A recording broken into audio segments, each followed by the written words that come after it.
Good afternoon, everyone. Thank you for joining. It's a pleasure to have you here this afternoon. We will be giving a media briefing on the landslide research and assessment, which was performed as part of the Zimbabwe Idai Recovery Project, funded through the World Bank and supported by UNESCO. So just to start the media briefing, we only have 1 hour. So we would like to give the floor to our regional director and representative for UNESCO to give you some welcome remarks. Unfortunately, he was called into a regional meeting today, so we will have to move on for that. So I'll just go through the agenda for today.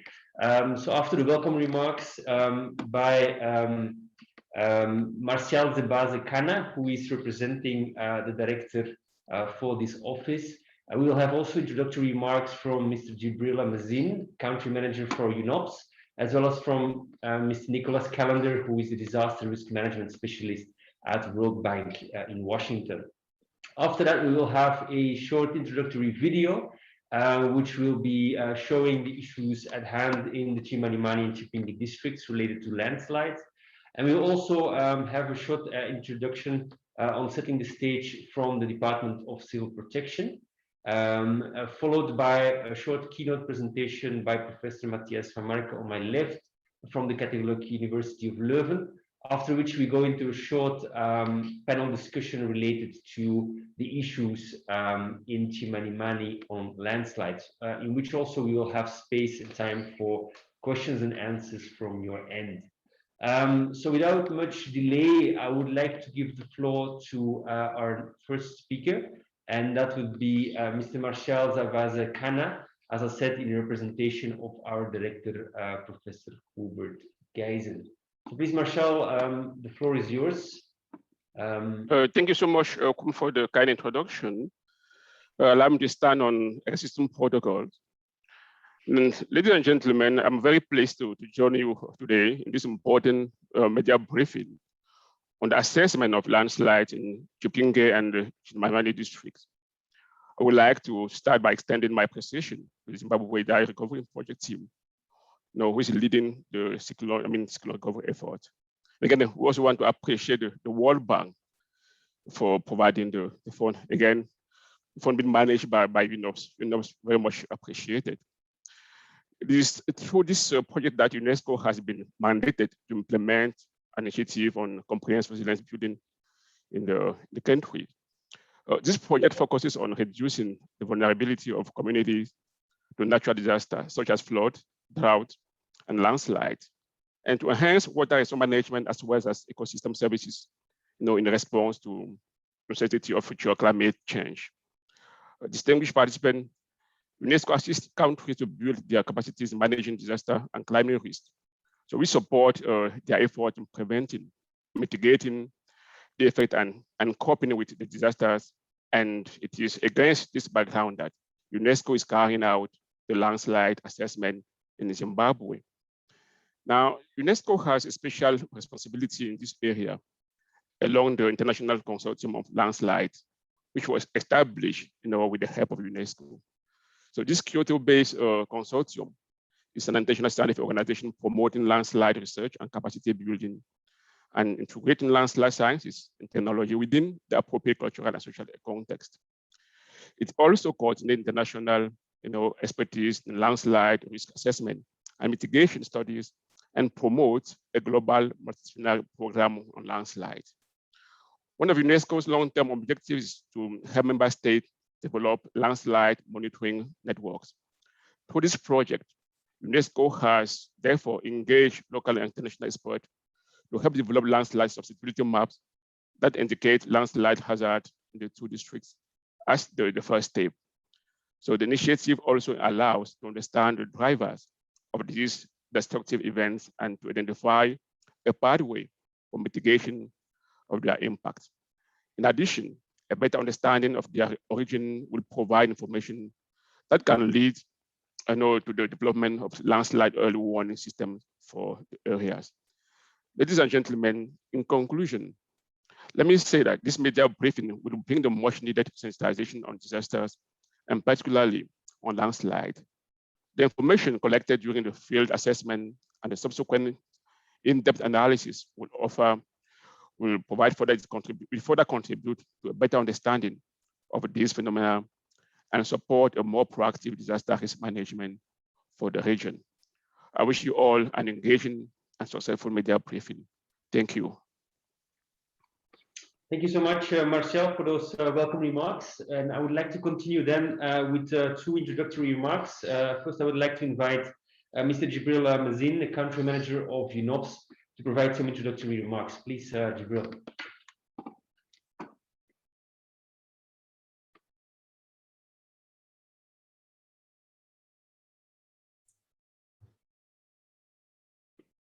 Good afternoon, everyone. I hope you can hear me well and see me as well. I might have a bit of background noise from time to time. Excuse me in advance for this.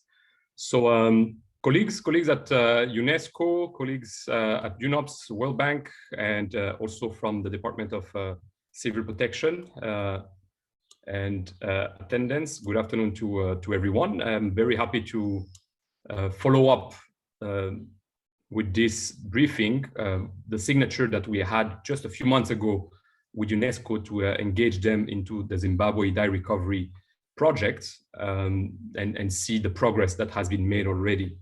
As a reminder, the ZIRP, the Zimbabwe Idai Recovery Project, is the largest fund that has been dedicated to respond to Cyclone Idai that hit Zimbabwe in 2019, as we remember.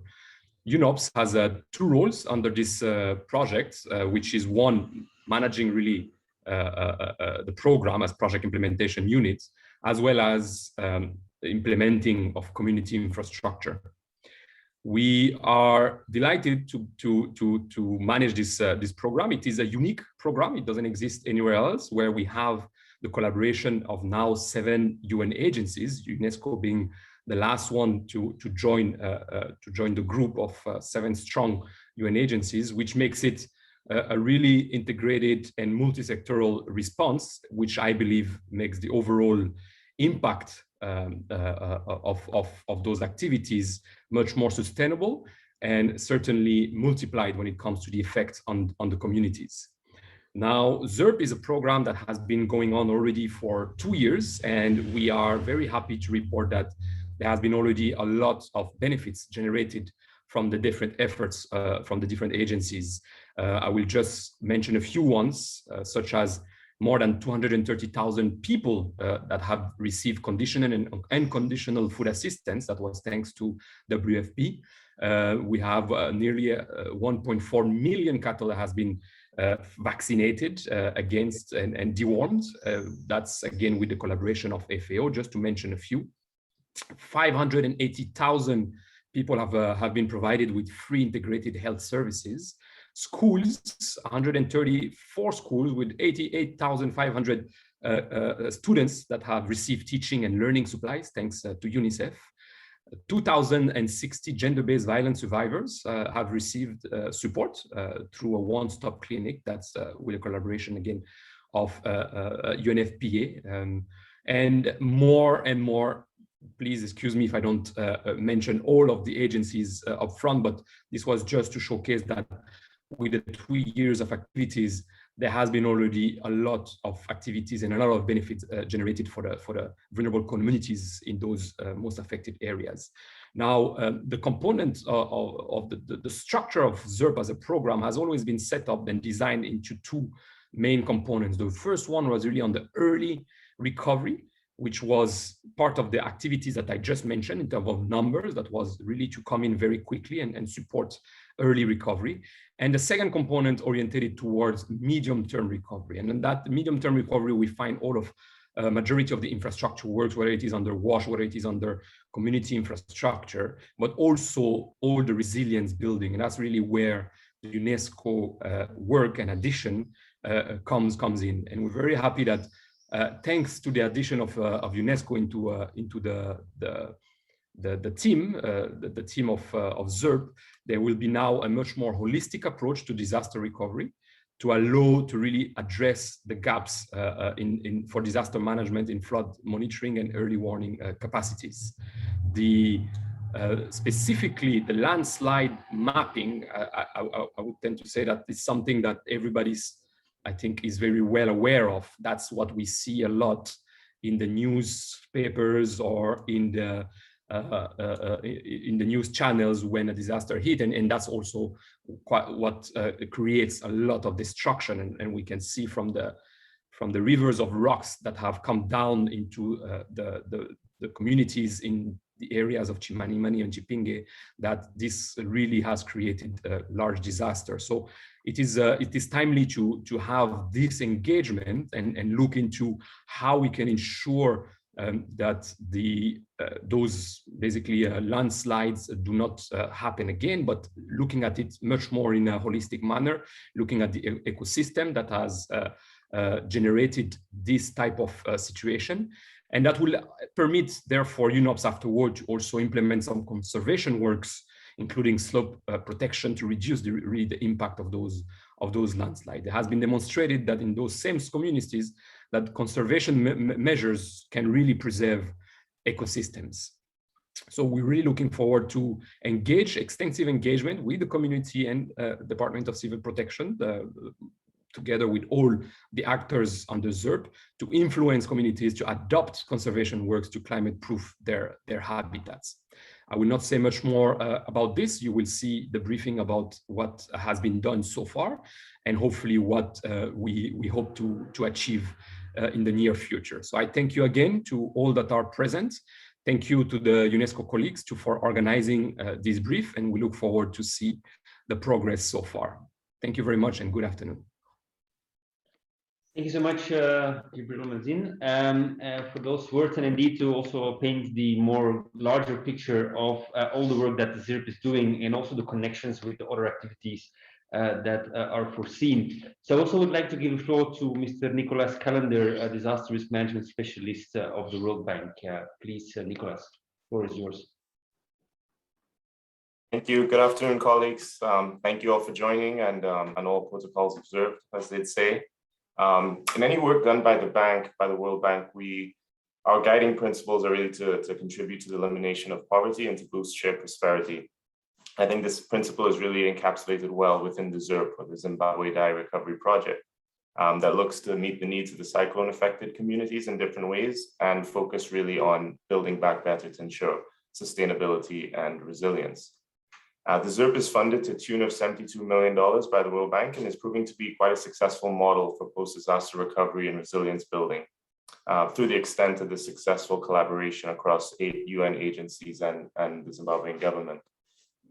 The ZIRP addresses both high impact, immediate interventions for enhancing the coping capacity of affected communities, also looking at restoring community productive capacities, as well as rehabilitating critical community infrastructure across a variety of sectors. Studies would indicate, and we're also all aware of how prone Chipinge and Chimanimani are to climate shocks, and we're also some of the worst hit areas by Cyclone Idai. This is also evidenced by Cyclone Chalan and Eloise that made landfall in these districts in the past year also.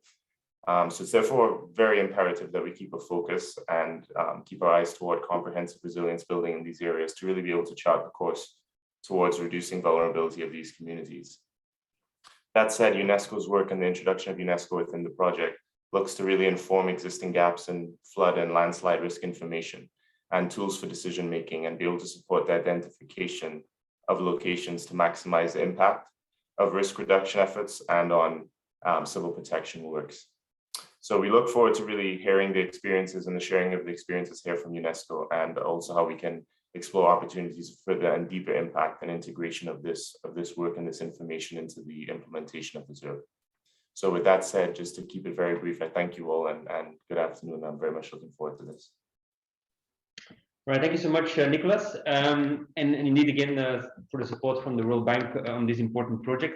So I think also I do want to highlight that indeed today we're talking about one specific aspect of the work that UNESCO was in charge to do, which is really looking at the landslide vulnerability assessment and susceptibility assessment. So I think that's where we would like to report on today. I do like to indicate that we will have further reporting on other aspects of the work UNESCO is working on. Very likely we will do that in September, when we will be looking at, for example, the setup of the community radios, the early warning related to floods, but also the issues related to climate change impact assessment for Chimanimani and Chipinge districts, as well as the establishment of the biosphere reserve, which is also in the pipeline. So I think this is just one aspect of the work that we are reporting on, but I think it's an important topic in itself, which is why we thought having a media briefing would be appropriate for that. We're just starting with a short introductory video just to capture a bit the essence for those who are not well aware of the conditions in Chimanimani, so in a way that we can all appreciate before we move towards the next part of this briefing. Colleagues, please go ahead.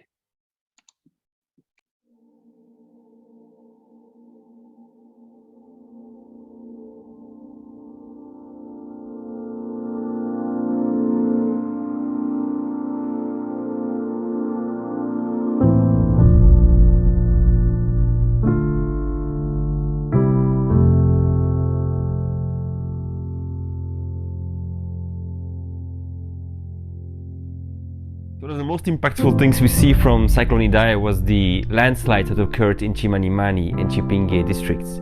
So UNESCO, as part of the Zimbabwe Idai Recovery Project, funded by the World Bank as well as UNOPS, is working with communities to identify potential solutions.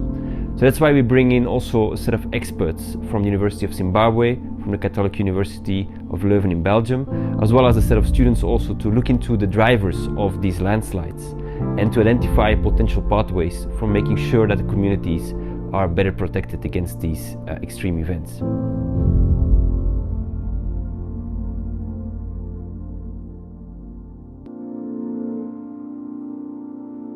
The project is trying to do a multi-focus approach to this issue of disasters, and it tries to look at several elements. So this element is looking at landslides. We're trying to understand the reasons why they're happening, but we're also looking at floods and to see if we can also identify pathways to reduce the risk of floods, as well as climate change, and seeing how climate change might make things even worse. So trying also to bring all that knowledge together and make a puzzle of all the issues that need to be solved.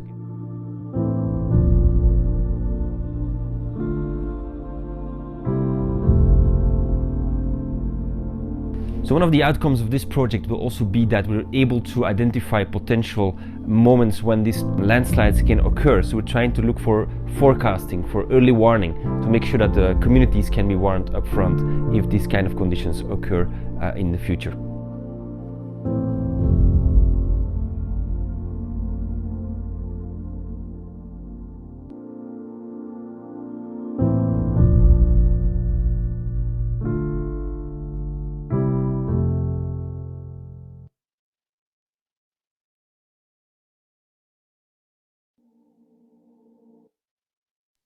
All right, thank you so much. It was just a very brief introduction to some of the destruction and also the assessments that were done over the last few days, last week.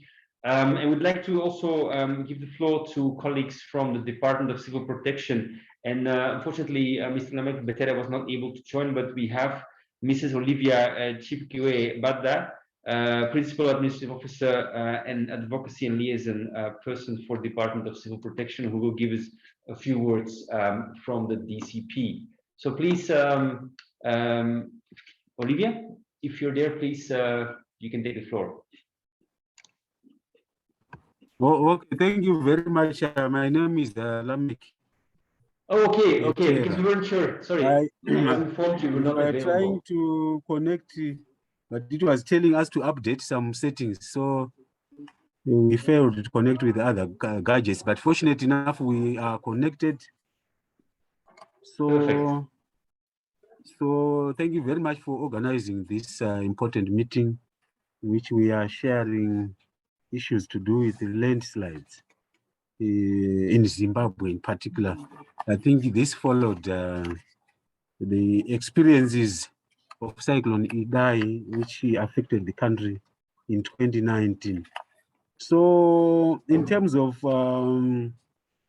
state of preparedness to disasters, I am not going to talk about it in general, but I will look at the subject matter, which is the landslides, where we have already engaged University of Zimbabwe with support from World Bank to do some kind of risk assessment and risk mapping regarding hotspots, landslides areas.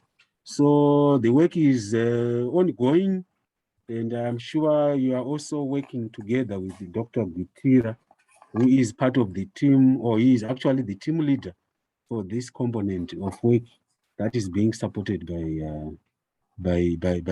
World Bank. So we learned a lot of lessons from Cyclone Idai disaster. So we are saying that once we do the risk mapping, it will then inform our response planning as we endeavor to mainstream disaster risk reduction in development planning. So we are saying any new developments that are new developments, or even those that were done earlier on, we are saying we should be able to incorporate issues to do with risk assessment, not necessarily on landslides, but multi-hazards. So we have to do multi-hazard risk assessment before any development has started. Are we still together? I may talk and talk. We hear you very well. Go ahead, please. Okay, thank you. So I just want to keep us to see whether we are still together. So we are saying risk assessment, therefore, becomes an integral part of decision making in Zimbabwe. And this should be done in collaboration with various stakeholders. So in terms of impacts of Cyclone Idai, is guided by the presentation, which is supposed to be 5 minutes. The most serious cyclones that that affected the country include Cyclone Elin of 2000. In this one, we also witnessed some landslides, but they were particularly affecting our road networks. We did not have much reports regarding households. There were some isolated areas where households were damaged by landslides, rockfalls, and the like. So during 2000, we experienced, it was a very serious cyclone again. But the fortunate thing about this one was that especially it was moving. I think I'll talk about that when I'm finishing this slide regarding impact of Cyclone Idai. So in 2017 again, we experienced the Cyclone Bineo, which affected mainly the southern parts of the country, most affected being Cholocho, where a number of households were displaced. So Cyclone Idai, then this one, the most serious one, we don't want to talk about figures, as it will be an unfortunate reminder of those who lost their properties, their lives, and of course, the issue of landslide became a very topical issue in Zimbabwe following Cyclone Idai. So the critical issues to look at, probably those who are more scientific will explain the issue to do with the terrain.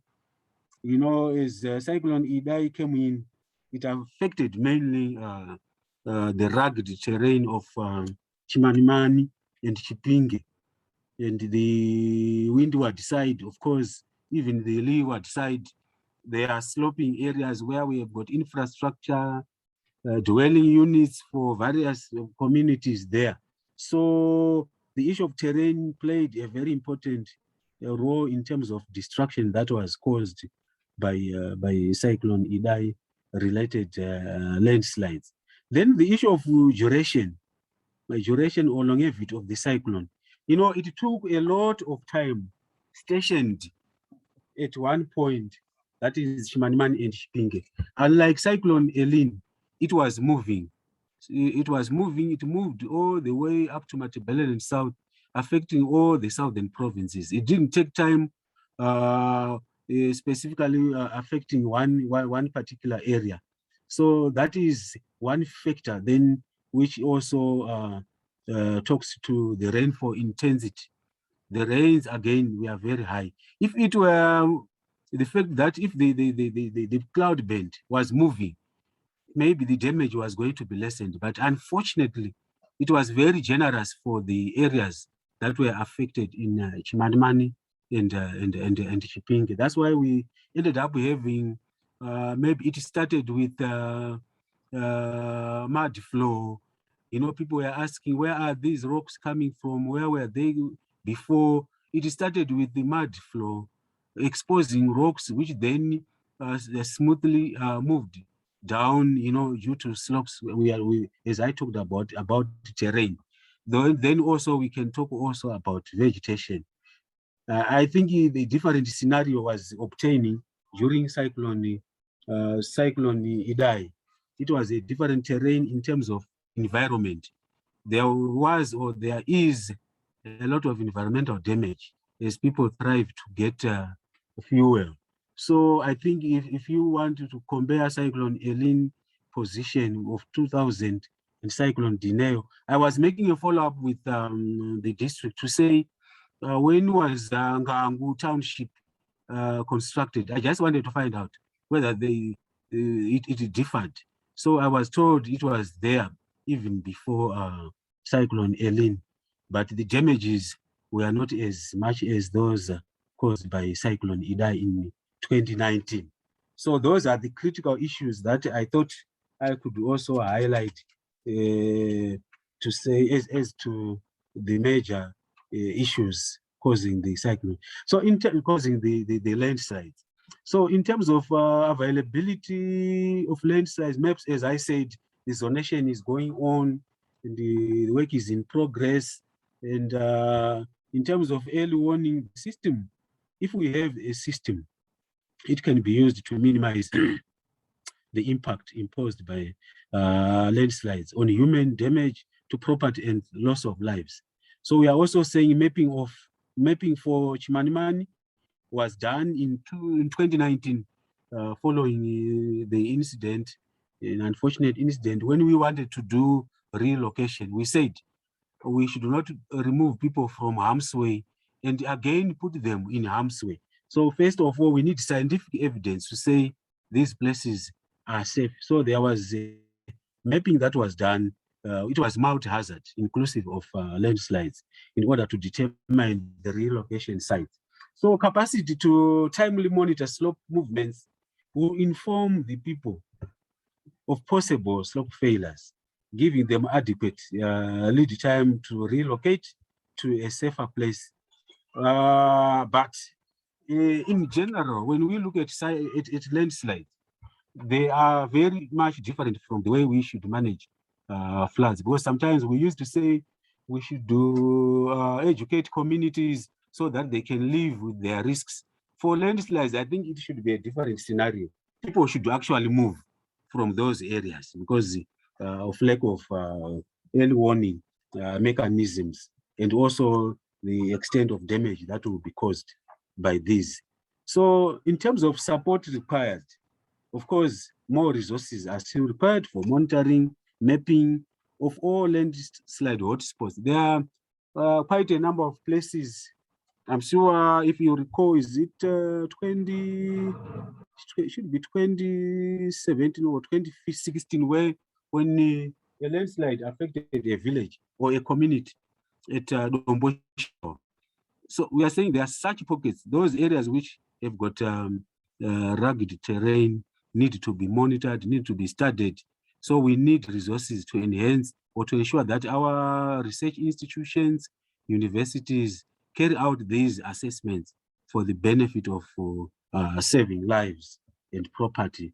So coordination, the issue of coordination, we want stakeholders to be coordinated. So we are calling upon, of course, the development and the humanitarian partners to ensure that they assist us in making sure that these works are coordinated. I'll talk about that in my last slide. Then education and awareness is very critical. You know, people need to know why they should be moved or why they should move from certain areas, giving them evidence of Cyclone Idai disaster, giving them evidence of damages caused by landslides in Chimanimani and Chipinge. So in terms of areas of concern, As I said earlier on, coordination plays a very critical role. We need a coordinated approach to the landslide approach, where we are saying different agencies, different organizations. If you look at Chimanimani, there are so many agencies that are into mapping of landslides.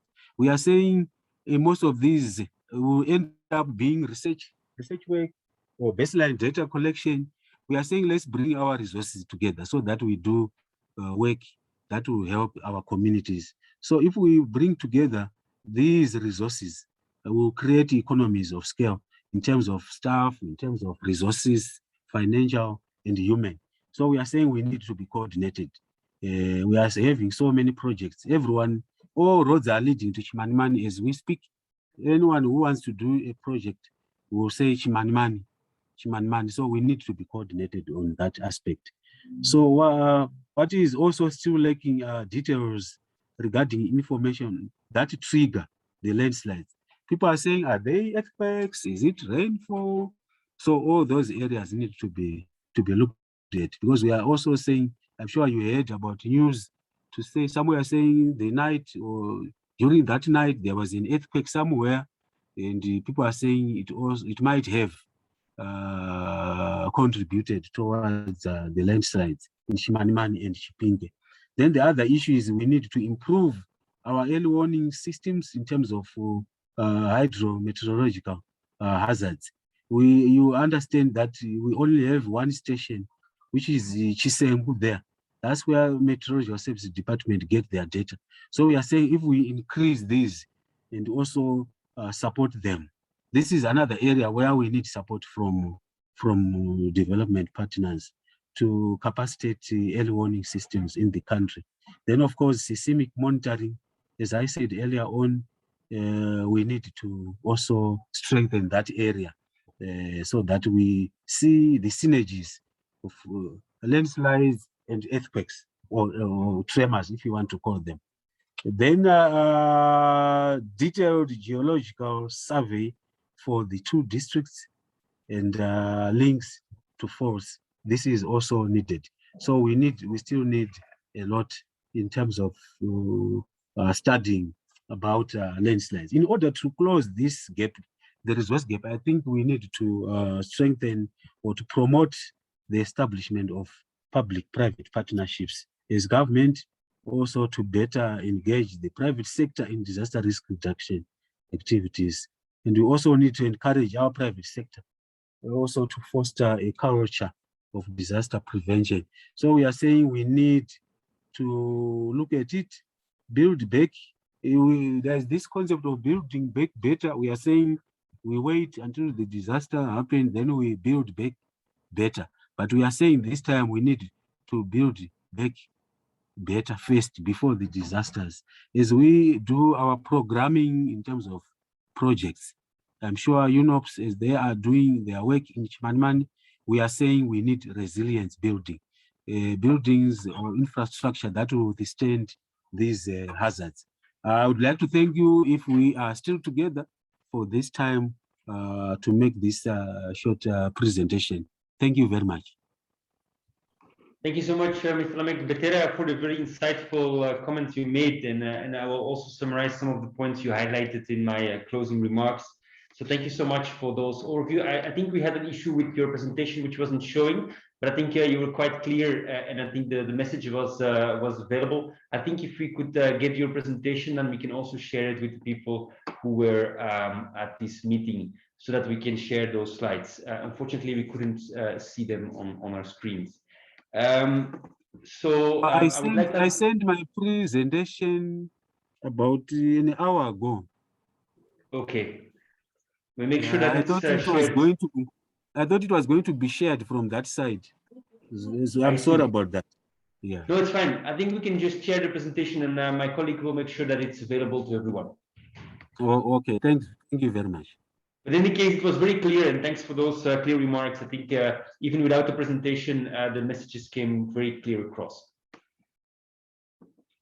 All right, and then I would like to continue with a keynote presentation from Professor Matthias van Marke, who will give an overview of some of the approaches that can be taken in terms of landslide risk mapping. So please, Matthias, the floor is yours. I will try to share the screen from his side. So we'll see if it works. Can you present? I think you need to stop. No, it seems it works now. Okay. So maybe you have to unshare because you're not able to share from this side. All right.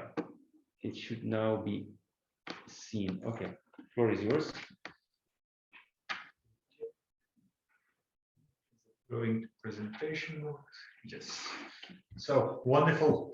Thank you very much for this opportunity. I'd be very happy to share with you some insights in the work we've already done in better assessing and preventing landslide risks in Chimanimani and Chipinge.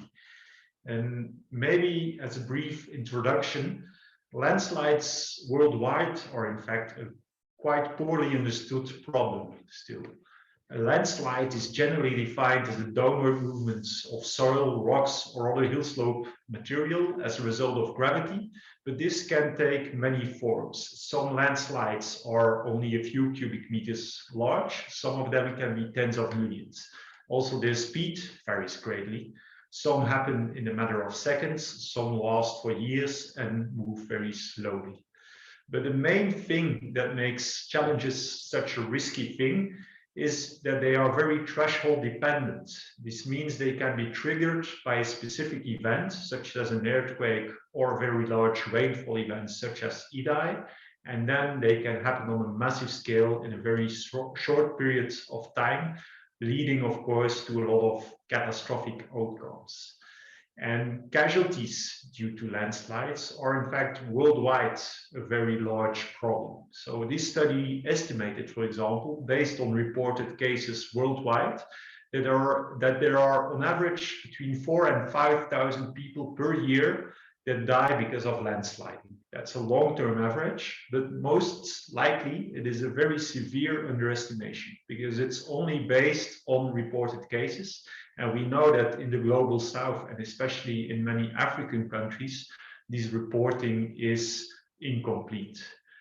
Apart from casualties, there are also a lot of other indirect impacts, or perhaps even direct as well, which can have negative consequences for societies, but also the environment as a whole. This includes, of course, damage to roads, bridges, and other infrastructure. But these landslides also affect ecosystems, and especially also river systems. When they end up in a river, they can severely damage the water quality, at least for a short period of time, but also increase the sediment loads. And a lot of these sediments end up, for example, behind reservoirs or dams, leading, for example, to reduced water storage capacities. Another effect that can happen, as is shown in this picture, is that landslides can be so large that they block rivers, leading to landslide dams that then eventually break. And as you can imagine, this can lead again to flooding problems. So landslides often interact with a lot of other hazards, such as flash floods, for example. So understanding these challenges is key in order to be better prepared and avoid their impacts. But doing so is not always easy, and it involves a lot of important scientific challenges. And these challenges can in fact be addressed via several key steps. What we try to do with our research is first often assess the landslide susceptibility. That is a question relating to where are landslides likely to occur and why will they occur on a specific place, for example, based on their geology or the topographic setting. The second step relates to landslide hazards. Knowing where landslides occur is generally not enough. We also want to know when they occur. And this, of course, relates to these triggering conditions. For example, what rainfall event or earthquake is likely to trigger landslides, so we can assess the probability that such events will happen over time at a specific place. Building on that, we can move forward to landslide risks. And that means, suppose we can expect that a landslide will happen at a given place and at a given moment, what will be the likely impacts? That, of course, needs knowledge on what elements are at risk. For example, where are people living, but also, for example, how large will these landslides be? So addressing these three steps is basically key to develop risk reduction strategies that can involve, for example, early warning systems, better land use planning and land management, and perhaps also other societal or infrastructural measures.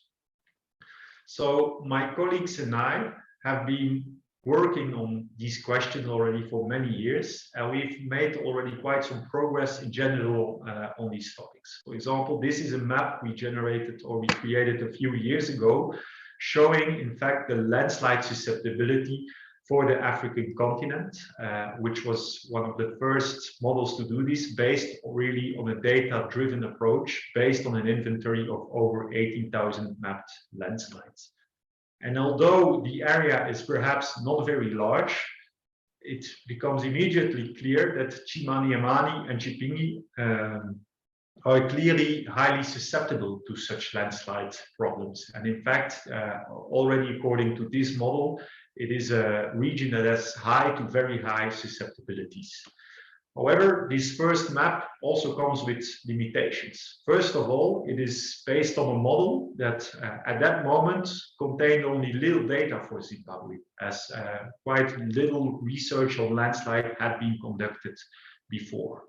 Secondly, the resolution of this model and the map is quite coarse. It's about 1 square kilometer per pixel. So this is not yet a map that can really be used for disaster risk reduction and planning.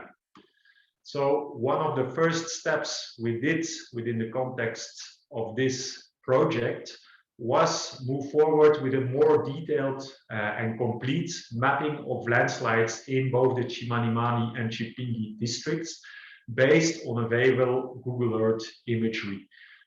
We looked to these images in detail and mapped all the landslides we could find within that region in high detail.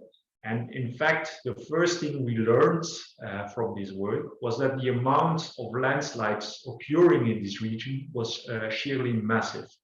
In total, we mapped almost 20,000 landslides within Chimanimani and Chipinge, and almost 15,000 of them were most likely linked to Idai, which is really showing us that Idai was an exceptional event in terms of its landslide magnitude. We also mapped around 5,000 additional landslides that likely occurred before Idai, but for which the date was at that moment or is currently still unknown. Using this inventory of over 19,000 landslides, we created the first model that resulted in this map. And this is in fact the first landslide susceptibility map of Chimanimani and Chipinge, showing which areas are really prone to landsliding based on the variables that were found to be significant, mainly variables relating to the topographic setting, the geology, long-term rainfall patterns, as well as land use. It is a map at a resolution of 30 meters, and the validation showed that it is in fact quite accurate. So we believe this is a very first important tool to help assessing landslide risks in the region. But as I already said, only knowing where landslides occur is not enough. We are also interested in knowing when they will happen. And this is why we started a field campaign, which will mainly focus on reconstructing the dates on which landslides have occurred, try to figure out when they happened. And to understand why this is important, it's perhaps useful to explain this key concept of what we call the antecedent rainfall threshold. So I try to explain it as simply as possible, but we can suppose, or we can make a graph. Basically, on the horizontal axis, we can plot the expected landslide susceptibility of a location, which is what our map that I just showed in fact predicts. On the vertical axis, we can then put the rainfall amount that occurred the days before the landslides and the day of the landslide itself. So what would happen if we go in the field and we include all the landslide points of Idai? We would obtain a graph that looks like this. Basically, what we see is that for all these landslides, the rainfall amount was really high, but that they occurred on different places, some with a low susceptibility, but most of them on locations with a high landslide susceptibility. Of course, this is not enough.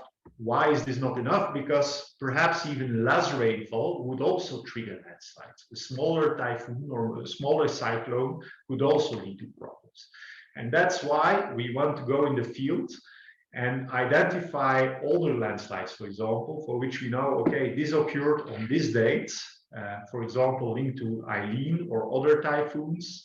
And if we know the date of these landslides, we can also calculate the amount of rainfall that was associated with this. And what you see on this graph is that somehow a threshold seems to appear. For any given location with a certain susceptibility, you need an amount of rainfall in the days before the landslide occurs in order for the landslides to really happen. So this means that if you are above the red line, there is clearly a landslide risk. If you are below the landslide of the red line, the landslide risk is probably not so large. So trying to identify this threshold is one of our key objectives, because it is, of course, a very important first step towards developing early warning systems. If we can develop such a threshold, we can also link it to, for example, weather forecasting systems and really issue out warnings in the days that landslides are likely to happen. But as already mentioned before, also other strategies will be key in really preventing the landslide risks that may occur in this region. And a key element in this is indeed avoid living in areas that are clearly at risk because of landslides. Also, changing the land use or installing supplementary measures on some very prone areas may be needed as well. And the first field campaign we have conducted over the past days have already been very insightful and will guide our further research. To give just two examples, one thing we learned from this field campaign is that apart from knowing where landslides might start, also predicting their size will be a critical issue if we want to prevent such catastrophes as happened during Idai. To explain this further, I think this picture is quite illustrative. What you basically see is that it is mainly the huge debris flow that caused most of the damages in this case. But this debris flow is in fact a result of not one, but many landslides that have combined into one huge debris flow that run through the town.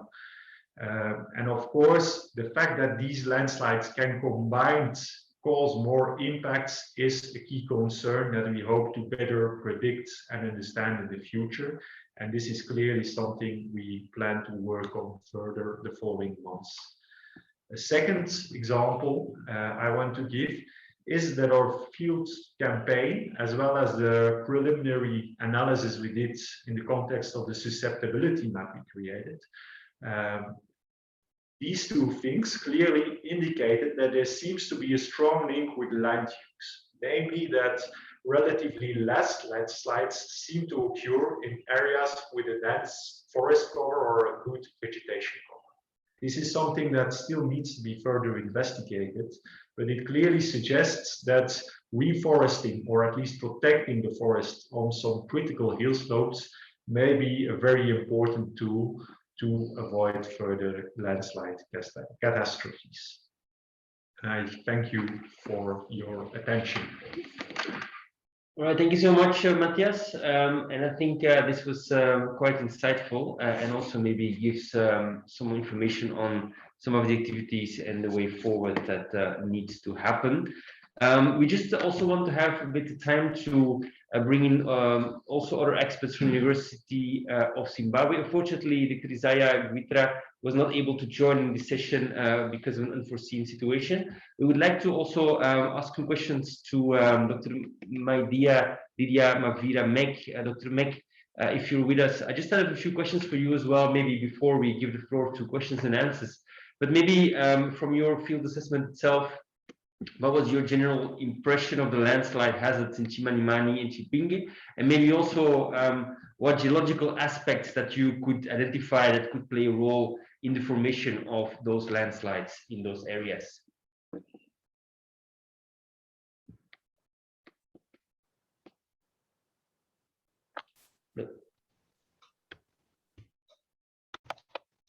Dr. Mek, I think we can hear you. Please go ahead. Good afternoon. Good afternoon, colleagues. Thank you very much. I'll just be very brief because the professor has just explained most of the things. But when we went into the field, looking at the two districts that we visited, the general impression is that both Chimanimani and Chipinge are exposed to the landslide hazards, and the landslide hazard is widely distributed. When we're in the field, we actually were able to see the dynamics of the natural systems versus the dynamics of the constructed system. You could actually distinguish between what we saw, and like the professor has already said, some of the areas were severely affected, whilst the others were not. If you look at those areas that were affected and those that were not affected, despite the fact that they were in the same cyclone pathway, the effect was actually different. The professor have explained the several landslides causes, but from this assessment that we got, the general impression is that the geological and the morphological factors appear to have played a greater role. In his last slide, the professor was actually showing that there were less landslides in the forested areas compared to the areas that were not forested. But if you actually see the trend, you could also say that though land use did play a part, you could get an impression that morphological factors as well as geological factors took a greater part during the Chimanimani. I'm just going to briefly run over the geological factors that I think or got the impression that they actually contributed to what we are seeing in the Chimanimani and Chipinge area. This includes the composition and the structure of the bedrock in that particular area, the general topographic area, which is the rugged topography with its high slope angles, and they actually show instability inherent throughout both Chimanimani and Chipinge. And apparently, the rocks that are in this area, almost 90% of them are prone to landslides. I'm talking about the shells in there, the dolerites, the slates, the sandstones, and the limestones that we're seeing in there, which are what could be the underlying factor which people could be looking at when we are now trying to address what to do, because these things are really likely to affect We also had an impression of the structures that are generally found in these rocks, which include the closely spaced joints in almost all the rock formations, the discontinuities, which were actually acting as conduits for infiltration of water, actually giving rise to increased pore pressure and associated reduced friction along those zones of weakness.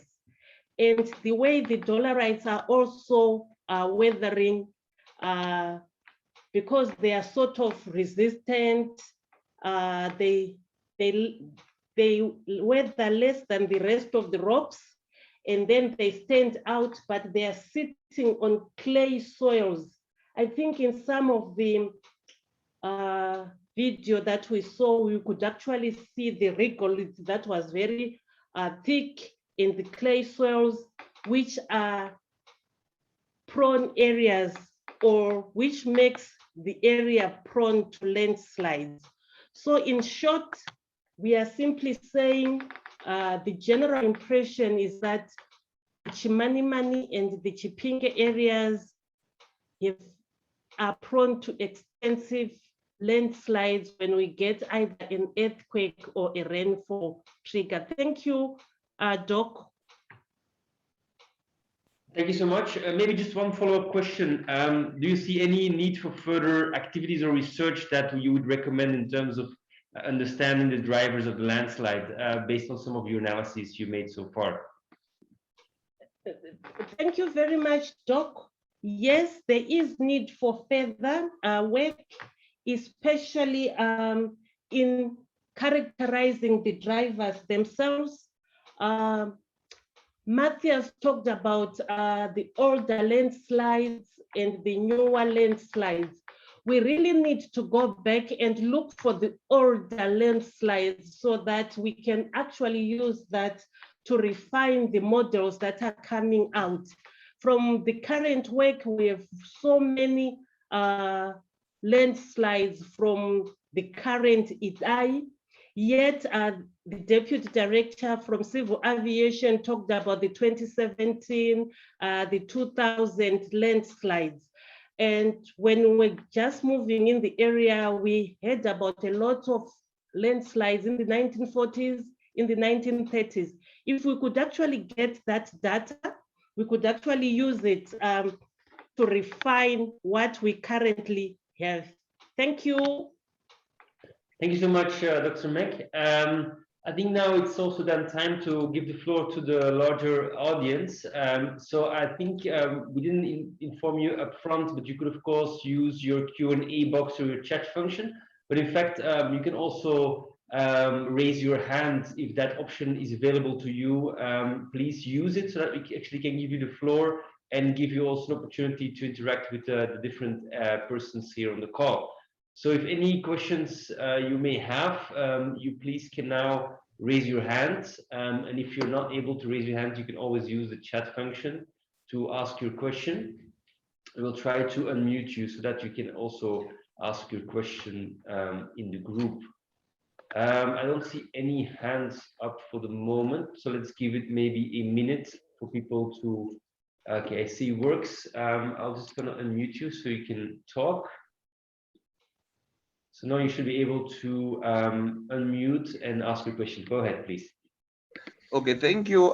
It's not a question, but just a contribution. I've seen you guys discussing about Chimanimani and Chipinge, but however, if you check even on your map, even Masvingo province has been affected, and the issue of landslides affected also areas to do with Bikita because there is mountainous places there.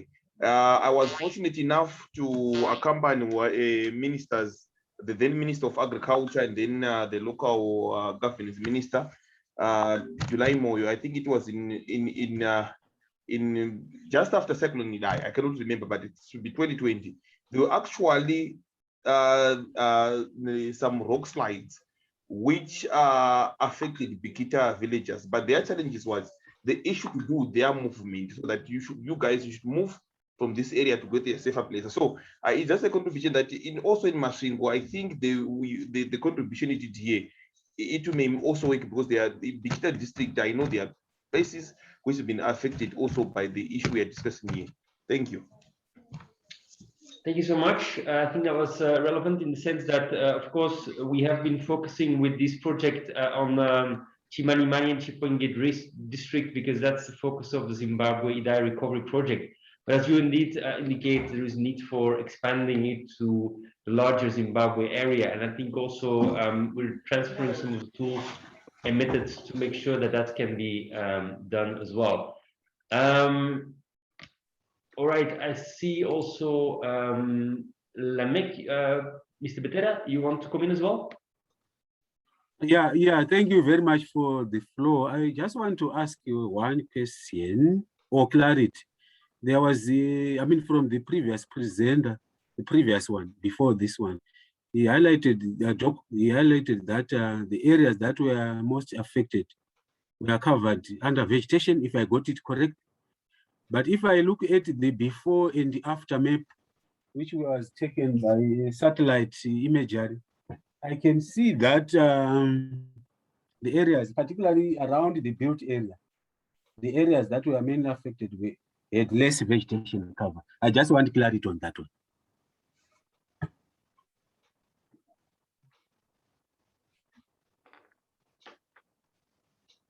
Can I come again? I can see you might not have heard me. No, we hear you. We're just discussing and giving the question to my colleague. So please okay. go ahead. Okay, thank you. Okay, I think this is a very pertinent question indeed. We have found clear indications that vegetation plays a large role. And more specifically, what we observed when we constructed the model is that we find relatively more landslides in areas where the vegetation cover had decreased over the past 10 to 15 years. So basically when there was more, let's say, vegetational forests in the early 2000s as compared to now. So if the vegetation cover decreased, this increased the risks for landslides. But this is something that requires further investigation because landslides are not only depending on the vegetation, but also on the topography.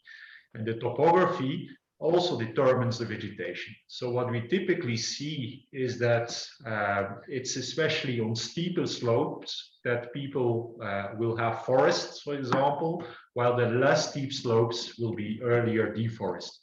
So these are interacting effects that we plan to study further. And that's definitely something we'll focus on, but also based on results in other areas, we clearly believe that having a strong forest cover can be a very important tool in preventing further landslide risks.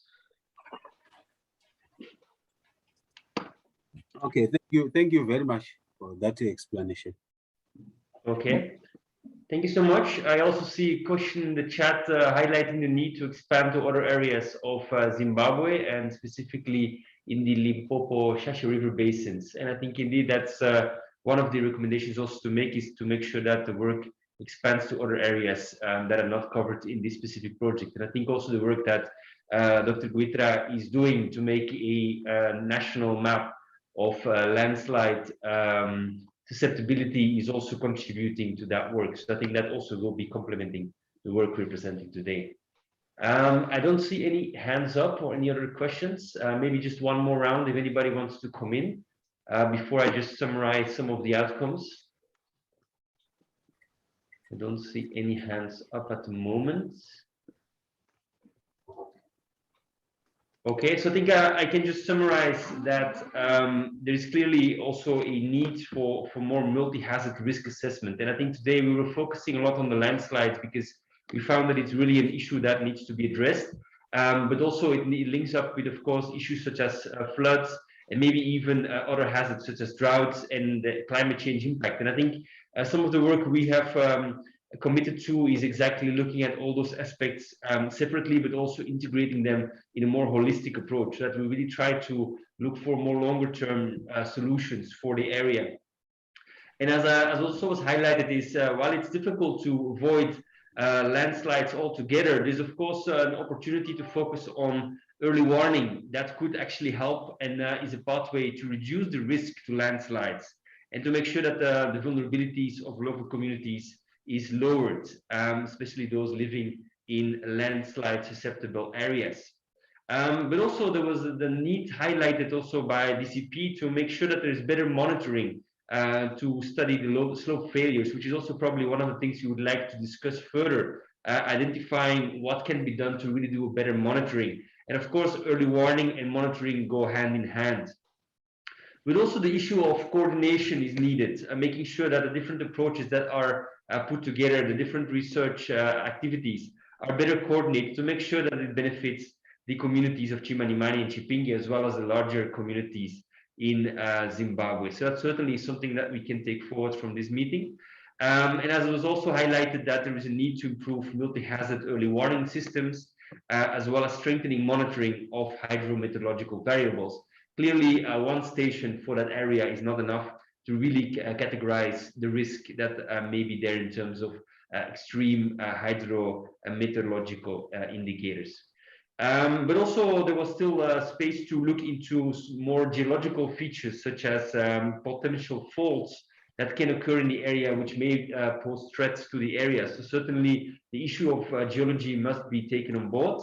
And also there is need to more strengthened involvement of public-private sector in a way that resources can be put together to make sure that resilience building can continue. And I think that's really where UNESCO is also playing its major role, is that we're not a humanitarian agency, but we are an agency that focuses on resilience building and to make sure that scientific knowledge is put together for the benefit of the communities on the ground. So with those words, I would then want to finalize this session. And of course, we're available for further questions by email. We also make a press package out of this after this session that will reach you, and that can also be used for any information you would need. If you have anything you would like to report on, please let us also know, so that we can also make sure that that becomes available to a larger audience. So thank you very much for your time, and we look forward to seeing you in a subsequent session where we will report on the other areas of work where UNESCO is responsible for under the Zimbabwe Idai Recovery Project. So thanks again to the World Bank, thanks again to UNOPS, as well as DCP, and all the colleagues who have contributed to this specific area. Thank you so much, and we look forward to seeing you in a subsequent event. Thank you very much.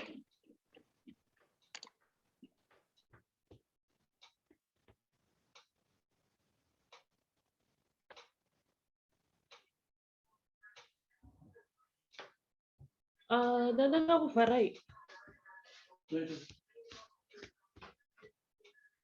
on to leave,